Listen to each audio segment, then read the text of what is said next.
Merci d'être là, vraiment. Avant d'aller plus loin, prends juste une seconde. Si ce type de message touche ton cœur, abonne-toi maintenant, active la cloche, et écris en commentaire une phrase simple mais puissante, « Seigneur, réveille ma foi aujourd'hui ». Et surtout, reste jusqu'à la fin. Pas par habitude, mais parce que ce qui va suivre pourrait être exactement ce dont ton esprit a besoin en ce moment précis. Et si aujourd'hui, tout pouvait changer? Pas demain. Pas dans une semaine. Pas quand tout ira mieux. Aujourd'hui. Et si ce moment que tu vis là, maintenant, devant ton écran, n'était pas ordinaire? Et si ce message n'était pas une simple vidéo que tu regardes distraitement, mais une réponse précise, une réponse ciblée, une réponse divine à quelque chose que tu n'as peut-être même pas su exprimer avec des mots? Parce que soyons honnêtes, il y a des saisons dans la vie où tu continues d'avancer. Mais intérieurement, quelque chose s'est affaibli. Tu pries, mais c'est devenu mécanique. Tu ouvres ta Bible, mais les mots ne brûlent plus comme avant. Tu écoutes des messages, mais rien ne te secoue vraiment. C'est comme si tu étais là, sans être vraiment là. Comme si ton corps continuait, mais que ton esprit s'était mis en pause.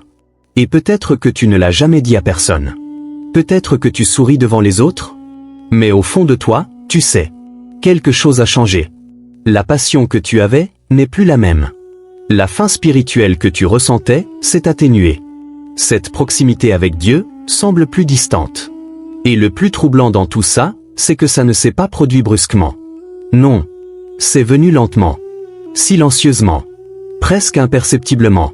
Un peu moins de prière ici, un peu plus de distraction là, un peu de fatigue, un peu de découragement, jusqu'au moment où tu réalises que tu es encore dans la foi, mais sans feu. Encore croyant, mais sans profondeur. Encore présent, mais sans vie intérieure réelle. Alors laisse-moi te dire quelque chose, et écoute bien, pas avec tes oreilles, mais avec ton cœur, Dieu ne t'a pas oublié. Même si tu ne ressens plus rien. Même si tu penses être loin. Même si tu as l'impression d'avoir perdu quelque chose en chemin. Dieu ne fonctionne pas selon tes émotions. Il ne s'éloigne pas parce que tu te sens vide. Il ne t'abandonne pas parce que tu traverses une saison sèche. En réalité, il est plus proche que tu ne le penses. Et il y a une raison pour laquelle tu es ici, maintenant. Pas par hasard. Pas par simple curiosité. Pas juste parce que l'algorithme te l'a proposé. Il y a quelque chose de plus profond. Quelque chose de spirituel. Quelque chose qui te concerne directement. Parce que ce message n'est pas pour tout le monde. Il est pour ceux qui ressentent qu'il y a plus. Ceux qui savent que leur vie spirituelle ne devrait pas être à ce niveau. Ceux qui refusent, au fond d'eux, de rester dans une foi tiède, superficielle, sans puissance. Peut-être que tu fais partie de ces personnes. Peut-être que quelque chose en toi est encore vivant, même si c'est faible. Une petite voix, une petite conviction, une petite étincelle. Et c'est exactement ce que Dieu veut utiliser. Pas ta perfection. Pas ton niveau actuel. Pas tes performances spirituelles. Mais ce petit reste en toi qui n'a pas complètement abandonné. Aujourd'hui n'est pas un jour ordinaire. Ce n'est pas juste une vidéo de plus dans ton fil. Ce n'est pas un message que tu écoutes puis que tu oublies. C'est une invitation. Une invitation à sortir de la routine. Une invitation à sortir de la fatigue spirituelle. Une invitation à sortir de cette zone où tout est devenu normal, mais sans puissance. Et si tu es honnête avec toi-même, tu sais que tu ne veux pas rester comme ça. Tu sais que tu veux plus. Plus de présence. Plus de vérité. Plus de feu. Plus de Dieu. Alors reste attentif. Ne laisse pas ton attention partir ailleurs. Ne fais pas de multitâches pendant que tu écoutes. Parce que ce qui va suivre peut réveiller quelque chose que tu pensais éteint. Quelque chose de profond. Quelque chose de réel. Quelque chose qui peut transformer ta relation avec Dieu. Et peut-être transformer ta vie entière. Alors reste. Écoute. Et laisse ce moment devenir un point de bascule. 1. La foi peut s'endormir sans que tu t'en rendes compte. Il y a une vérité que peu de personnes réalisent à temps. La foi ne meurt presque jamais d'un coup. Elle ne s'effondre pas comme un bâtiment qu'on détruit en une explosion. Elle s'endort. Doucement. Silencieusement. Progressivement.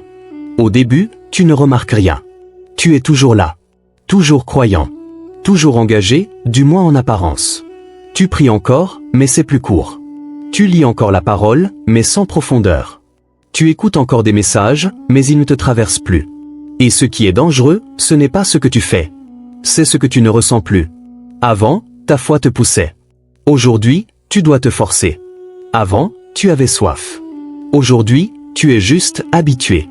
C'est là que la foi commence à s'endormir. Et ce sommeil spirituel est subtil, parce qu'il ne fait pas de bruit. Il ne déclenche pas d'alarme. Il ne te prévient pas.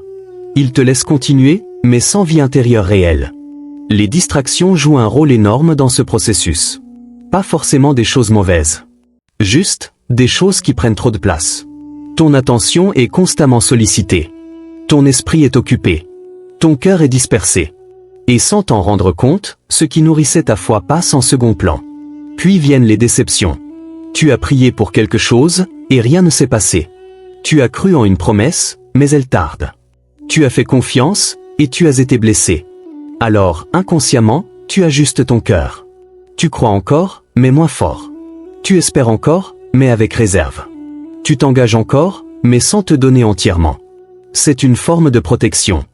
Mais cette protection devient une prison. Parce qu'à force de te protéger, tu empêches ta foi de respirer. Et ensuite, il y a les combats répétés. Les mêmes luttes. Les mêmes chutes. Les mêmes questions sans réponse. Et à un moment donné, quelque chose en toi commence à dire « À quoi bon ?» Pas forcément avec des mots clairs, mais avec une attitude. Tu continues, mais sans attente réelle. Tu pries, mais sans conviction profonde. Tu demandes, mais sans croire vraiment que cela peut changer. Et c'est là que réside le vrai danger. Parce qu'une foi endormie ne fait pas de bruit, mais elle ne produit plus rien. Elle ne transforme plus. Elle ne te pousse plus. Elle ne t'élève plus. Elle te maintient dans une zone confortable, mais stérile. Tu n'es pas perdu. Mais tu n'avances plus vraiment. Et le pire, c'est que tu peux rester longtemps dans cet état sans t'en rendre compte. Jusqu'au jour où tu réalises que tu n'as plus la même sensibilité. Plus la même intensité. Plus la même faim. Et à ce moment-là, une question importante se pose. Est-ce que tu es prêt à rester comme ça, ou est-ce que quelque chose en toi refuse encore de s'éteindre complètement? Dieu permet parfois le silence pour tester ton cœur. Il y a des saisons que personne n'aime vivre. Des moments où tu donnes tout, et tu n'entends rien en retour. Tu pries, et le ciel semble fermé. Tu cherches, et tu ne trouves pas.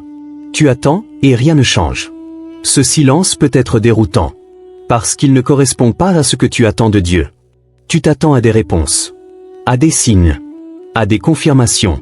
Mais au lieu de cela, il y a le silence. Et dans ce silence, beaucoup commencent à douter. Est-ce que Dieu m'écoute vraiment?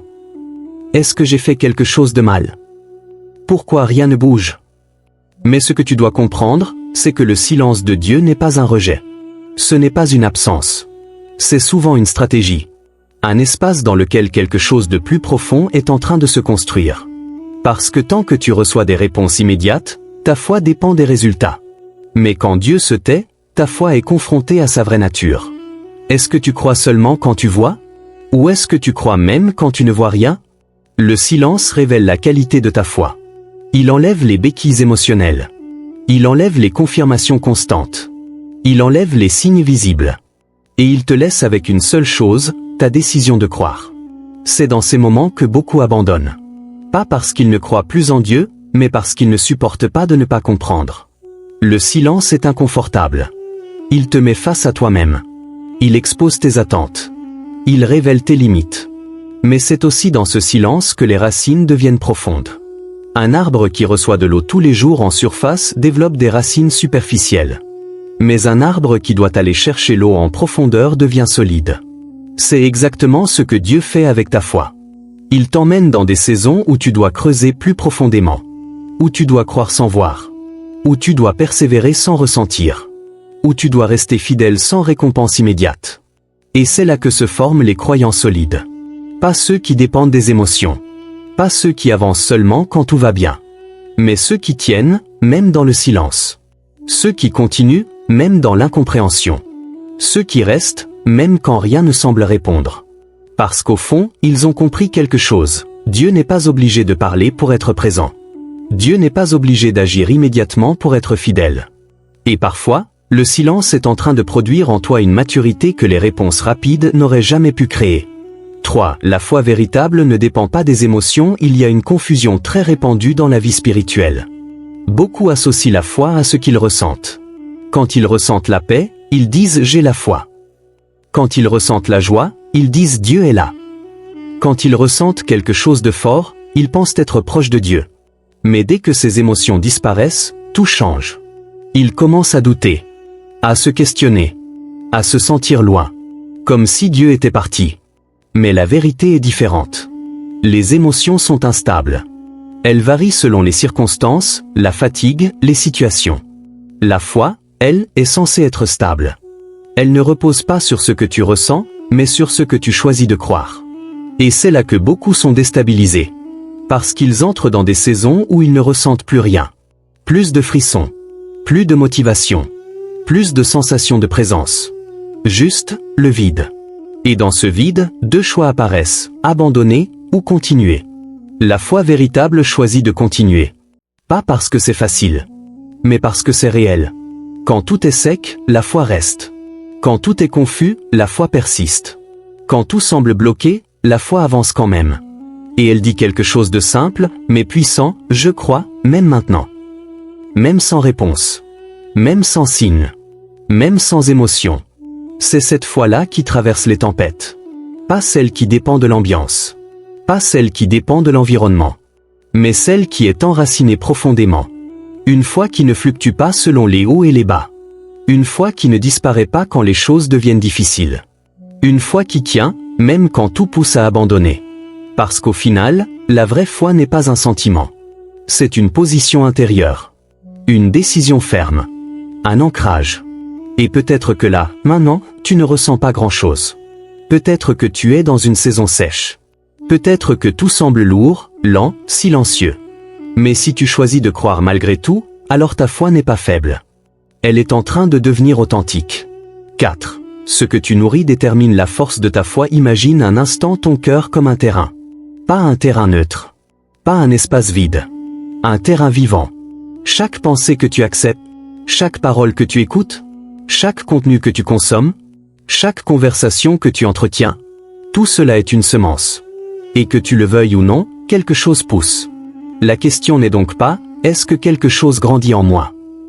La vraie question, qu'est-ce qui est en train de grandir en moi? Parce que ta foi n'évolue pas par hasard. Elle est le résultat direct de ce que tu nourris. Si tu nourris ton esprit avec la peur, alors la peur prendra de la place. Pas immédiatement, mais progressivement. Tu commenceras à anticiper le pire, à douter des promesses, à voir les obstacles plus grands que Dieu. Si tu nourris ton esprit avec le doute, alors le doute deviendra une voix familière. Une voix qui questionne tout, qui remet tout en cause, qui affaiblit chaque conviction. Et ce qui est dangereux, c'est que cette voix peut devenir normale pour toi. Tu peux finir par vivre avec, sans même réaliser qu'elle est en train d'éteindre ta foi. Et puis il y a les influences négatives. Pas toujours évidentes, pas toujours extrêmes, mais constantes. Des contenus qui remplissent ton esprit de confusion. Des discours qui banalisent le péché. Des environnements qui étouffent ta sensibilité spirituelle. Tu penses que ça n'a pas d'impact, mais ton esprit enregistre tout. Et petit à petit, sans bruit, ta foi s'affaiblit. Pas parce que tu veux abandonner Dieu, mais parce que tu nourris autre chose à la place. Maintenant, inverse le processus. Si tu nourris ton esprit avec la parole de Dieu, quelque chose commence à changer. Pas forcément de manière spectaculaire au début, mais profondément. Les pensées changent. Les perspectives changent. Les réactions changent. Là où tu voyais un problème, tu commences à voir une opportunité. Là où tu voyais une impasse, tu discernes une direction. La parole agit comme une lumière. Elle éclaire. Elle corrige. Elle fortifie. Et surtout, elle réveille. Si tu nourris ta vie avec la prière, tu développes une connexion. Pas une routine. Pas un rituel vide. Une relation. Tu apprends à parler, mais aussi à écouter. Tu apprends à déposer, mais aussi à recevoir. Et même si tout ne change pas autour de toi, quelque chose change en toi. Et c'est là que la transformation commence réellement. Ensuite, il y a la présence de Dieu. Pas seulement dans les moments forts. Pas seulement dans les cultes ou les rassemblements. Mais dans ton quotidien. Quand tu apprends à être conscient de Dieu, même dans les choses simples, alors ta foi cesse d'être un moment, et devient un état. Un état intérieur constant. Et c'est dans cet état que ta foi commence à se réveiller naturellement. Tu n'as plus besoin de te forcer autant. Tu n'as plus besoin de chercher des émotions. Parce que tu es connecté. Ce n'est pas magique. Il n'y a pas de formule secrète. C'est un principe spirituel clair, ce que tu nourris grandit. Ce que tu négliges s'affaiblit. Et si aujourd'hui ta foi est faible, ce n'est pas une fatalité. C'est un signal. Un signal que quelque chose doit être réajusté. Pas demain. Pas quand tu auras plus de temps. Mais maintenant. 5. Dieu cherche des cœurs réveillés, pas parfaits. Il y a une idée qui bloque énormément de personnes dans leur marche avec Dieu. L'idée qu'il faut être parfait pour être utilisé. Alors tu attends. Tu attends d'être plus discipliné. Tu attends de prier mieux. Tu attends d'avoir moins de faiblesse. Tu attends d'être prêt. Mais pendant que tu attends, tu restes immobile. Et pendant ce temps, une vérité importante t'échappe, Dieu n'a jamais utilisé des personnes parfaites. Parce que les personnes parfaites n'existent pas. Ce que Dieu cherche, ce n'est pas la perfection. C'est la disponibilité. Ce n'est pas un cœur sans défaut, c'est un cœur éveillé. Un cœur conscient. Un cœur sensible. Un cœur qui réagit quand Dieu parle. Un cœur qui brûle. Pas nécessairement de manière visible. Pas nécessairement de manière spectaculaire. Mais intérieurement. Un feu réel. Un désir profond. Une faim qui ne peut pas être satisfaite par les choses superficielles. Un cœur qui cherche. Pas occasionnellement. Pas quand c'est facile. Mais sincèrement. Un cœur qui refuse de se contenter d'une relation superficielle avec Dieu. Qui refuse la routine. Qui refuse la religion sans vie. Qui refuse de faire semblant. Parce qu'au fond, il sait qu'il y a plus. Et ce type de cœur attire Dieu. Pas parce qu'il est impressionnant, mais parce qu'il est vrai. Dieu travaille avec la vérité. Pas avec les apparences. Pas avec les performances. Mais avec ce qui est authentique. Et parfois, ce cœur réveillé se trouve chez quelqu'un qui lutte encore. Quelqu'un qui tombe, mais qui refuse d'abandonner. Quelqu'un qui doute, mais qui continue de chercher. Quelqu'un qui n'a pas tout compris, mais qui reste ouvert. C'est cette posture qui fait la différence. Parce qu'un cœur parfait peut être orgueilleux. Mais un cœur réveillé reste dépendant. Et cette dépendance est puissante. Elle te pousse à chercher Dieu. À rester connecté. À rester humble. Et c'est exactement ce que Dieu peut utiliser. Pour transformer une vie. Puis une autre.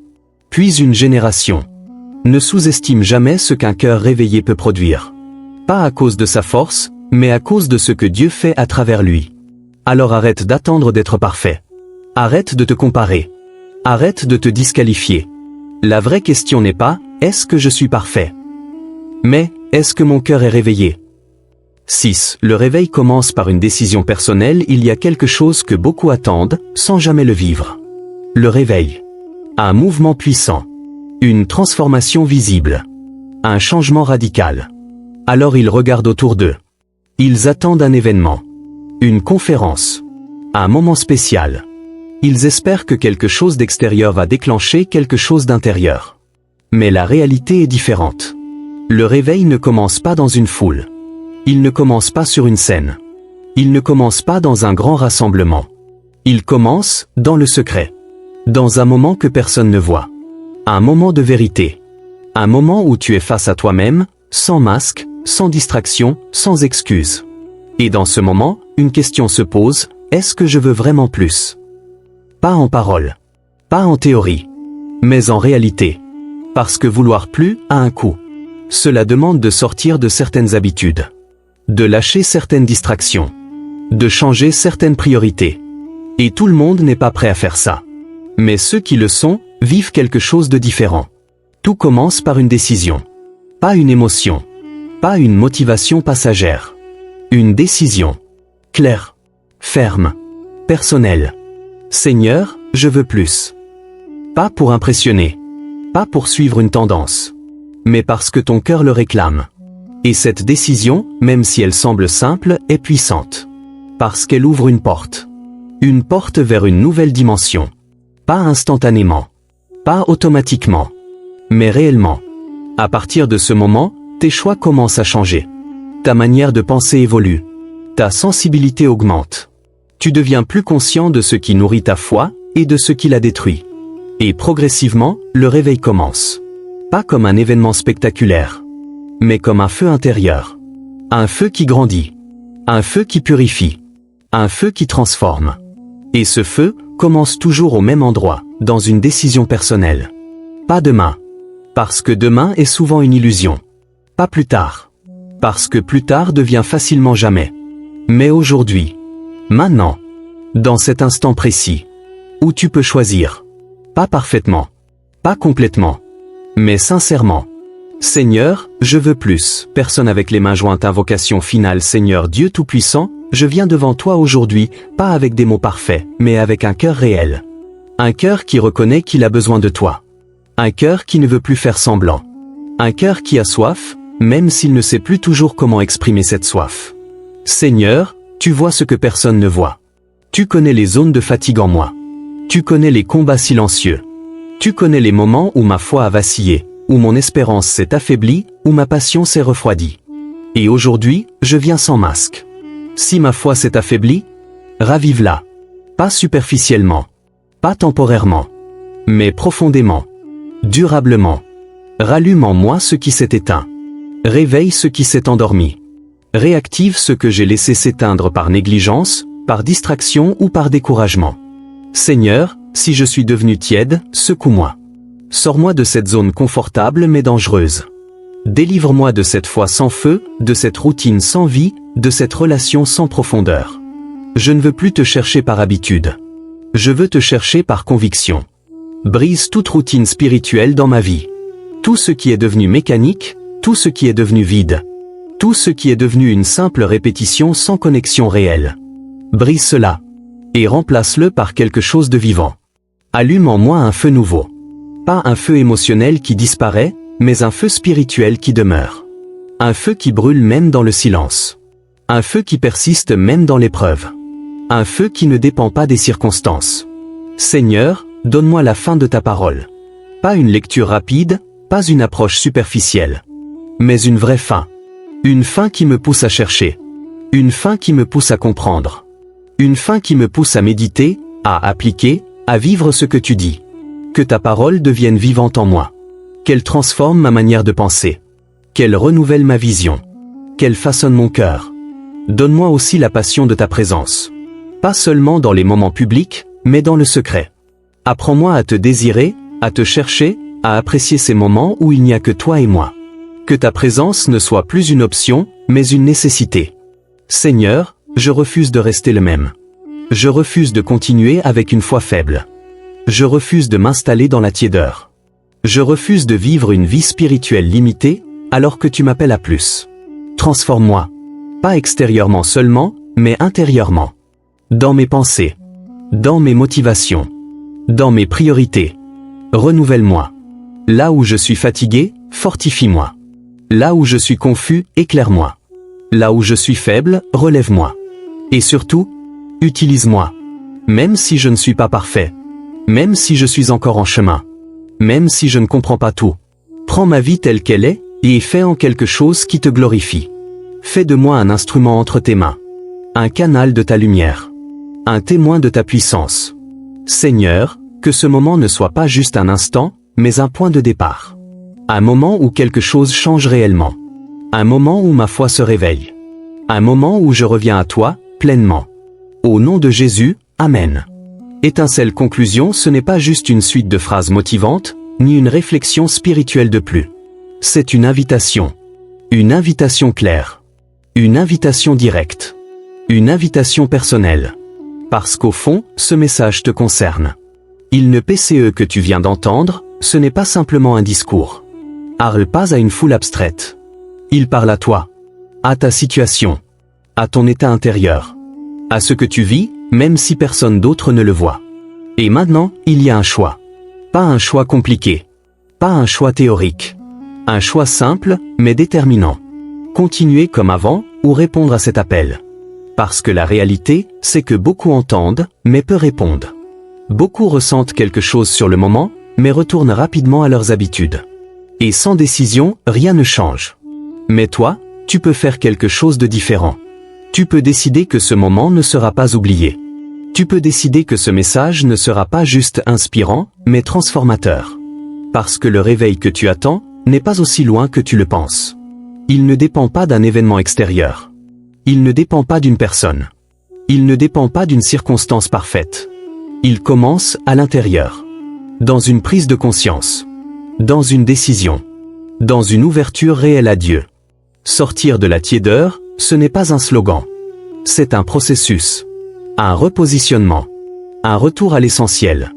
Retrouver le feu, ce n'est pas quelque chose de mystique réservé à quelques-uns. C'est une réalité accessible pour ceux qui le veulent vraiment. Entrer dans une dimension plus profonde avec Dieu, ce n'est pas une promesse vide. C'est une invitation ouverte. Mais elle demande une réponse. Pas parfaite, pas complète, mais sincère. Et si quelque chose en toi a été touché aujourd'hui, ne l'ignore pas. Ne repousse pas cela. Ne te dis pas plus tard. Parce que souvent, plus tard devient jamais. Ce moment que tu vis là est précieux. Il peut devenir un tournant, un nouveau départ, un réveil.